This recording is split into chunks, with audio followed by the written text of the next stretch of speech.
Hello students, I hope you all are well and doing your work properly at home.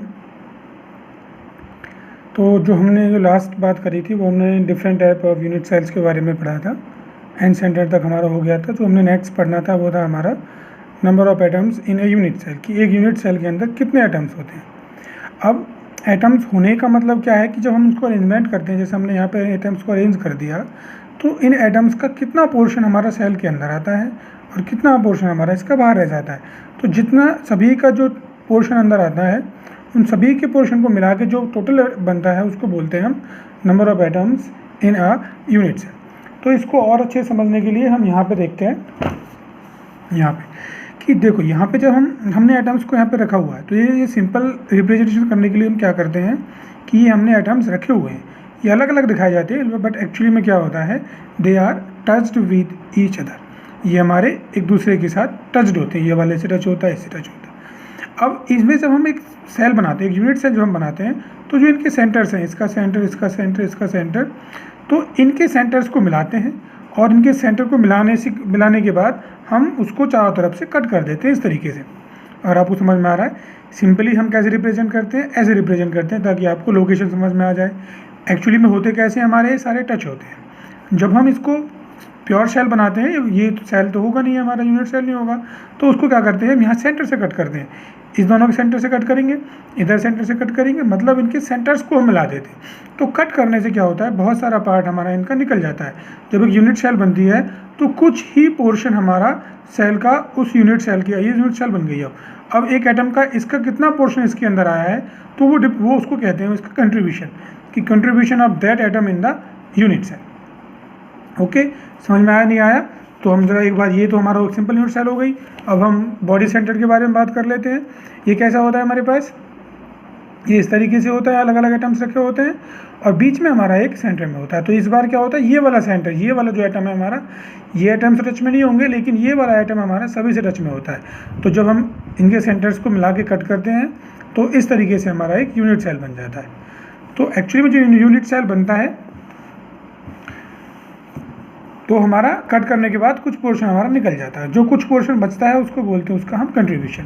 जैसे हमारा ये रखा face centred, simply हम ऐसे रिप्रेजेंट करते हैं, लेकिन ये कैसे किस तरीके से प्लेस होते हैं, इस तरीके से हमारा प्लेस होते हैं। जो फेस में होता है वो सभी से टच होता है। जब इनको हम कट करते हैं सेंटर से, इसके सेंटर से ऐसे, तो क्या होता है, इस तरीके से हमारे कुछ पोर्शन इसका निकल जाता है, कुछ पोर्शन ही हमारा अंदर आता है, तो उसको बोलते हैं हम कंट्रीब्यूशन। अगर हम गौर करें तो ये हमारा जो कॉर्नर पे होता है, तो कॉर्नर का जब हम कट करेंगे तो हमारा 1/8 पार्ट हमारा इसके अंदर आता है, बाकी 7/8 हमारा कट होके निकल जाता है। तो जो कॉर्नर पे जो एटम होता है उसका कंट्रीब्यूशन कितना मान के चलते हैं हम, 1/8।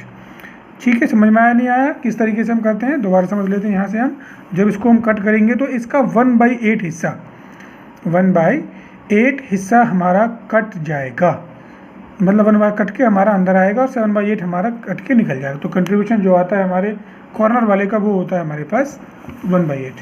और जो बॉडी में होता है, बिल्कुल अंदर होता है, उसका तो बिल्कुल हम टच नहीं कर सकते, उसको यहाँ ऊपर से कट करेंगे, इधर से कट करेंगे, वो सेफ रहता है, क्योंकि चारों तरफ से ये हमारा सराउंड कर रहे हैं उसे।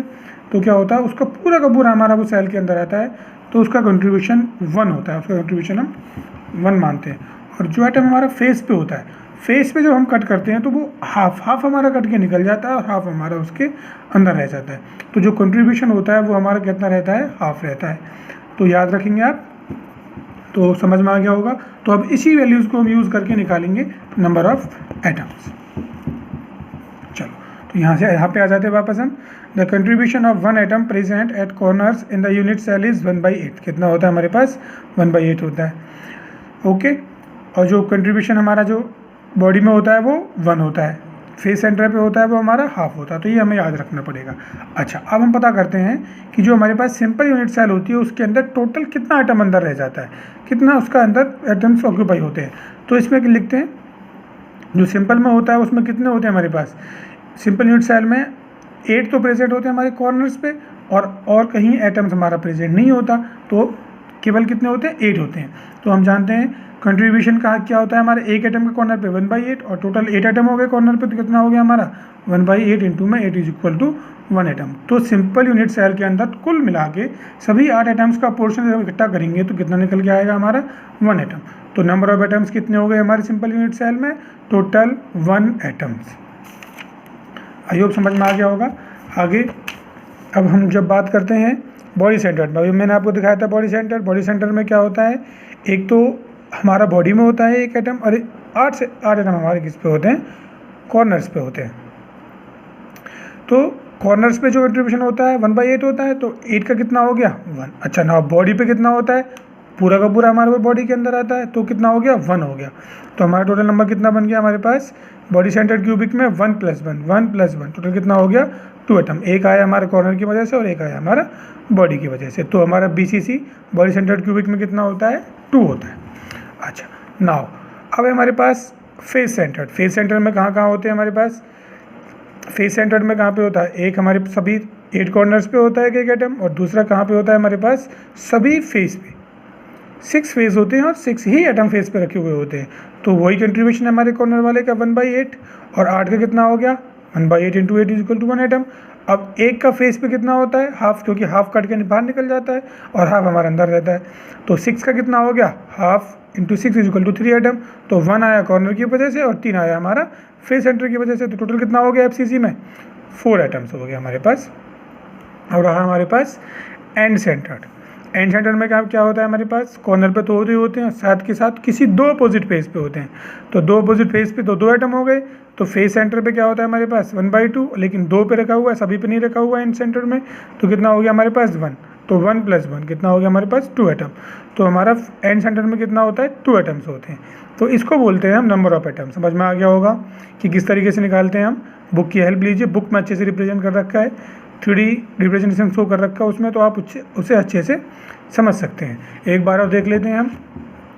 अगर आपको समझ में नहीं आया है तो हम दोबारा से उस अरेंजमेंट को समझ लेते हैं कि किस तरीके से हम कंट्रीब्यूशन निकालते हैं। तो ये दोबारा बता देता हूँ आपको। कंट्रीब्यूशन क्या होता है कि जब हमारा कॉर्नर पे एटम रखा होता है तो यहाँ से क्यूब बनाने के लिए हम सेंटर से कट करते हैं। दोनों सेंटर के ऐसे कट करेंगे, ऐसे कट करेंगे, ऐसे ऐसे और ऐसे, चारों तरफ से ऐसे कट करते हैं। तो हमारे पास इसका केवल जो कॉर्नर पे एटम होता है उसका 1/8 हिस्सा ही अंदर रहता है। तो कंट्रीब्यूशन इसका 1/8। और जो बॉडी में होता है, बॉडी वाले का कंट्रीब्यूशन बिल्कुल अंदर होता है क्योंकि वो चारों तरफ से एटम सराउंड होता है। और जो फेस वाले का होता है वो हमारा हाफ हो जाता है क्योंकि वो हाफ हमारा अंदर होता है, हाफ हमारा बाहर होता है। ओके, तो इस तरीके इसके बेस पे हम नंबर ऑफ एटम्स निकालते हैं। तो हमारा जो सिंपल होता है उसमें 1 हो गया, बॉडी सेंटर में 2 हो गया। अच्छा अब बात आती है हमारे पास कि एटम्स को प्लेस करना। नाउ क्लोज पैक स्ट्रक्चर्स, कि हम इनको पैक कैसे किया जाता है। तो इसमें सबसे पहले हम समझ लेते हैं कि कोऑर्डिनेशन नंबर क्या होता है। तो कोऑर्डिनेशन नंबर जब होता है जब किसी अरेंजमेंट में एक एटम या स्पेयर को, यहाँ पे हम एटम भी कह सकते हैं और स्पेयर भी कह सकते हैं, जब एक एटम या स्पेयर को कितने एटम उसमें टच कर रहे हैं चारों तरफ से, तो उसको बोलते हैं उसका कोऑर्डिनेशन नंबर। ओके, अच्छा जो क्लोज पैकिंग अगर हम एक ही डायमेंशन में करेंगे तो एक में क्या होता है एटम्स को केवल एक तरफ रखते चले जाओ एक लाइन से, 1 डायमेंशन तो एक ही डायमेंशन होती है। तो क्या हो गया हमारे पास इस तरीके से अरेंजमेंट बनता है। अब ये एक एटम हमारा किससे टच है, 2 से टच है, तो इसमें कितना अरेंजमेंट होता है, कोऑर्डिनेशन नंबर कितना होता है हमारा 2 होता है। जब हम क्लोज पैकिंग करते हैं 2 डायमेंशनल में, तो 2 डायमेंशन में क्या होता है, एक तो हमारा लेंथ रहेगा, एक हमारे पास ब्रेड्थ रहेगा, यानी कि जो रोज बनी हुई हैं एक के बाद एक रोज बनाते हैं और टच सारे एटम्स टच होते हैं। याद रखना अगर मेरे यहाँ पे टच नहीं है तो वो अलग बात है, लेकिन सभी हमारे कैसे होते हैं टच होते हैं। तो हमने एक रोज बनाई, फिर उसके ऊपर ही दूसरी रोज बनाई, फिर तीसरी रोज। अब जो ये सेकंड लाइन जो 2 डायमेंशन में की जाती है, 2 डायमेंशन 2 तरीके से की जाती है। एक तो होती है हमारे पास स्क्वायर क्लोज पैकिंग।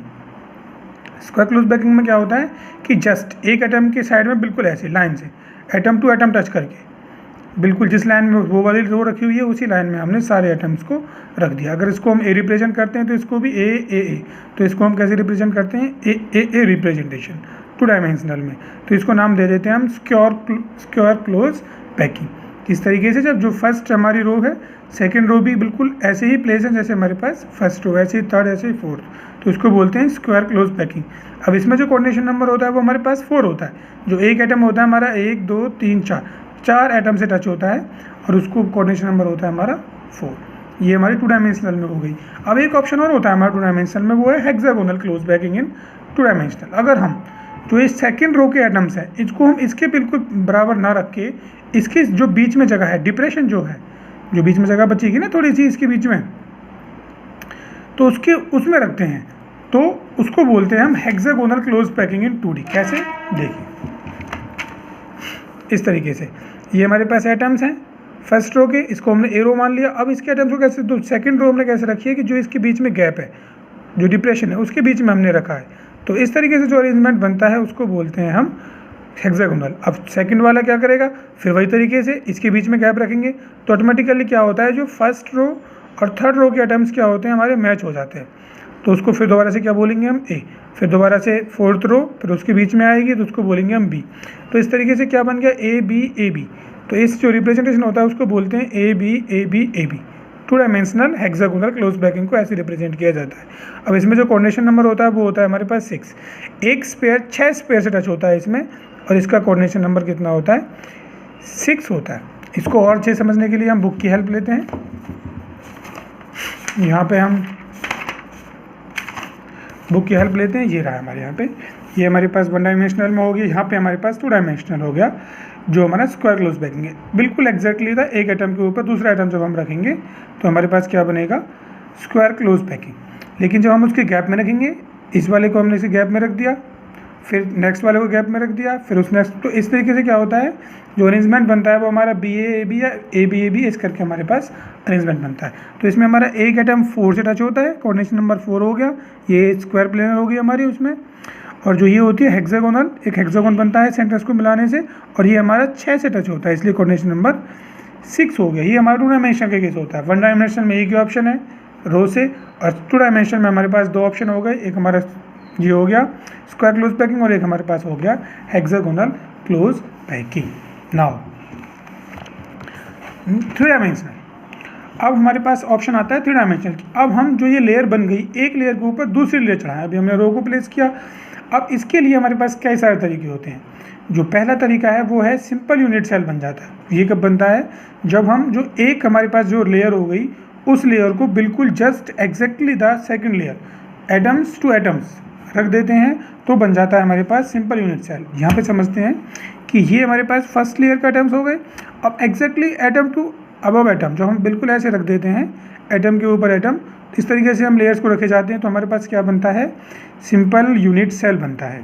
और इसको अरेंजमेंट क्या हो गया, ए लेयर सभी का सेम हो गया। तो इसको हम रिप्रेजेंट कैसे करते हैं, ए, इस तरीके से इसको हम रिप्रेजेंट करते हैं। समझ में आया नहीं आया, ये हो गया हमारे पास सिंपल क्यूबिक लैटिक फॉर्म। इस तरीके से जब हम एक लेयर के एटम्स को दूसरे लेयर के एटम्स के ऊपर, ऐसे ही तीसरे फिर फोर्थ, इस तरीके से जो हम अरेंजमेंट करते हैं वो बन जाता है हमारा सिंपल यूनिट सेल। इसको रिप्रेजेंट किया जाता है हमारा ए। ये 3 डायमेंशनल वाला रिप्रेजेंटेशन है हमारा। नाउ अगर हम इस, अब जो हमने हेक्सागोनल वाला स्टार्ट किया था, अगर हम हेक्सागोनल को भी यहाँ पे जो हमारा हेक्सागोनल है, अब हेक्सागोनल के ऊपर जो हम लेयर रखेंगे तो हमारे पास जो केस क्रिएट होते हैं उसके बारे में बात कर लेते हैं। अब हम 3D packing from 2 dimensional hexagonal packing. इसमें क्या होता है, इसमें भी हमारे पास कई दो ऑप्शंस, 2 स्टेप मिलते हैं जो बनाया जाता है। पहला क्या होता है, पहले हम सेकंड लेयर को रखते हैं, फर्स्ट लेयर रख गई, ये हमारी जो हेक्सागोनल की फर्स्ट लेयर हो गई। अब इसके बाद सेकंड लेयर को जो हम रखेंगे, इसको हम डायग्रामेटिकली समझ लेते हैं। तो जब हम सेकंड लेयर को रखते हैं तो ये हमारे पास फर्स्ट लेयर जो डार्क दे रखे हैं वो हमारे पास फर्स्ट लेयर के हैं, और जो लाइट दे रखे हैं वो हमारे पास सेकंड लेयर के हैं। तो जब इनको हम रखते हैं तो इस तरीके से रखेंगे, ये फर्स्ट हो गई। अब सेकंड वाली लेयर भी इस तरीके से रखी जाएगी कि इनके बीच में जो गैप है उसके ऊपर रखे जाएंगे, तो उससे कुछ खाली जगह रह जाती है हमारी, यहाँ नीचे भी रह जाती है और ऊपर भी रह जाती है। तो उस खाली जगह को बोलते हैं हम वाइड्स। क्या बोलते हैं उसको हम, एम्प्टी स्पेस को वाइड्स बोलते हैं। और जो वाइड्स होते हैं हमारे पास, वो वाइड्स होते हैं 2 तरह के। एक होता है हमारे पास टेट्राहेड्रल वाइड्स, ठीक है। टेट्राहेड्रल वाइड्स कब बनता है, जब हमारी जो फर्स्ट लेयर है, जो फर्स्ट लेयर मैंने बनाई थी, फर्स्ट लेयर की जो वाइड है, जब उसके ऊपर हम एटम को रखते हैं, तो जो जगह जो उनके बीच में जगह बनती है हमारी 4 एटम्स के बीच में, उस जगह को हम बोलते हैं टेट्राहेड्रल वाइड। उसकी जगह, उसकी शेप कैसी होती है, टेट्राहेड्रॉन टाइप में होती है, इस तरीके से होती है। ये हमारा 3 डायमेंशनल है, तो उसको बोलते हैं हम टेट्राहेड्रल वाइड्स। इसको थोड़ा और समझने के लिए अच्छे से देखो, यहाँ पे ये हमारे लेयर्स नीचे वाली लेयर्स हैं, ठीक है। अब ये इसके बीच में जो गैप है, जब इसके ऊपर जब हम अपना एक एटम रखेंगे तो इनके बीच में क्या होता है, यहाँ से यहाँ तक जो स्पेस, जो ये जगह बचती है, जो ये जगह खाली जगह रह जाती है, उस खाली जगह को बोलते हैं हम टेट्राहेड्रल वाइड्स। इस तरीके से यहाँ पे अगर आपको दिख रहा हो तो ये तीन एटम्स हैं, ये खाली जगह है, जब उसके ऊपर हम ये रखेंगे तो एक यहाँ पे हमारे इन सभी एटम्स के बीच में खाली जगह बच जाती है, इन 4 एटम्स के बीच में, जिसको अगर हम ज्योमेट्री बनाएं, उसकी सभी सेंटर्स को मिलाएं तो कैसी बनती है, टेट्राहेड्रॉन टाइप में बनती है, इसलिए इसको बोलते हैं हम टेट्राहेड्रल वाइड्स, ठीक है। अब ऑक्टाहेड्रल वाइड्स, अब ऑक्टाहेड्रल वाइड्स क्या होता है, जैसे यहाँ पे कुछ, वैसे सारे हमारे जो नीचे वाले लेयर्स के हैं वो सभी ऑक्यूपाई नहीं हो पाते, कुछ हमारे खाली रह जाते हैं, जैसे ये हमारा क्या नीचे भी खाली था और ऊपर भी खाली रह गया, ऐसे ही ये, ऐसे ही ये। तो क्या हो गया कि इस तरीके से जो जगह पहले भी खाली थी, अब सेकंड लेयर के बाद भी वो सीधी सीधी खाली रह गई, तो उस जो खाली जगह होती है उसको बोलते हैं हम ऑक्टाहेड्रल वाइड्स। तो क्या बोलते हैं हम, octahedral voids. When the triangular voids of second layer are above the triangular voids of the first layer, then the void form by the overlapping of these 2 voids is called the octahedral voids, ठीक है। इसकी geometry हमारी इस तरीके से होती है, double हो जाता है बिल्कुल एग्जैक्टली, ऊपर की तरफ भी और नीचे की तरफ भी। हमारी 3 डायमेंशनल ज्योमेट्री है। इसको और अच्छे समझने के लिए यहाँ पे देखते हैं हम, ये हमारी खाली जगह थी, अब हमने एटम्स को इस तरीके से प्लेस किया कि ये नीचे भी इस लेयर में भी खाली था, और जब हमने सेकंड लेयर को रखा तो वो भी खाली जगह उसके ऊपर आ गई। तो इस तरीके से जो वाइड बनता है उसको बोलते हैं हम ऑक्टाहेड्रल वाइड्स, ओके। तो ये हमारे पास हो गया ऑक्टल। अब इसमें जो नंबर होता है, जो नंबर ऑफ वाइड्स होते हैं, डिपेंड करता है कि आपने कितने एटम्स अरेंज किए हैं, आपने कितने एटम्स को अरेंज किया हुआ है। तो अगर आपने सपोज n एटम्स को अरेंज किया है तो वाइड्स जो बनेंगे ऑक्टाहेड्रल वो बनेंगे n ही, उतने ही वाइड्स बनेंगे ऑक्टाहेड्रल जितने हमारे पास आप एटम्स या स्पेयर्स को अरेंज करोगे, और जो टेट्राहेड्रल जगह बचेंगी वो बचेंगी हमारे पास 2n, और जो टोटल नंबर ऑफ वाइड्स बनते हैं वो बनते हैं हमारे पास n + 2n is equal to 3n। जो टोटल नंबर ऑफ वाइड्स बनते हैं वो हमारे बनते हैं 3n। n इसमें से हमारे ऑक्टाहेड्रल होते हैं और 2n इसमें से हमारे टेट्राहेड्रल होते हैं। तो टोटल वाइड्स होते हैं हमारे पास 3n। जैसे अब सपोज हमने 100 बॉल्स को अरेंज किया तो 100 बॉल्स में से 100 ऑक्टाहेड्रल वाइड्स बनेंगे और 200 हमारे टेट्राहेड्रल वाइड्स बनेंगे, टोटल वाइड्स बन जाएंगे हमारे 300, ओके। तो ये सेकंड लेयर प्लेस करने से, हमारा सेकंड लेयर प्लेस करने से आता है। Now the placing of third layer. अच्छा, अब हम यहाँ पे देखते हैं, अब हमारे पास जो थर्ड लेयर है, अब हमने थर्ड लेयर कैसे प्लेस करना है, ये तो फर्स्ट लेयर हो गई, ये सेकंड लेयर। अगर हमने अब थर्ड लेयर को ऐसे प्लेस कर दिया कि ये इसके जो खाली जगह है, इसके जो डिप्रेशन है उसको कवर करे, अगर ये उसको कवर करे तो हमारे पास जो अरेंजमेंट बनता है ये बिल्कुल एग्जैक्टली हमारा फर्स्ट लेयर से मैच कर जाता है। अगर हमने थर्ड लेयर को ऐसे प्लेस कर दिया कि वो हमारी जो सेकंड लेयर की जो टेट्राहेड्रल वाइड्स है उनको कवर करे, तो हमारा क्या बन जाता है, ए और बी, जो थर्ड लेयर और फर्स्ट लेयर सेम हो जाती है तो इसको हम ए बी ऐसे कह देते हैं।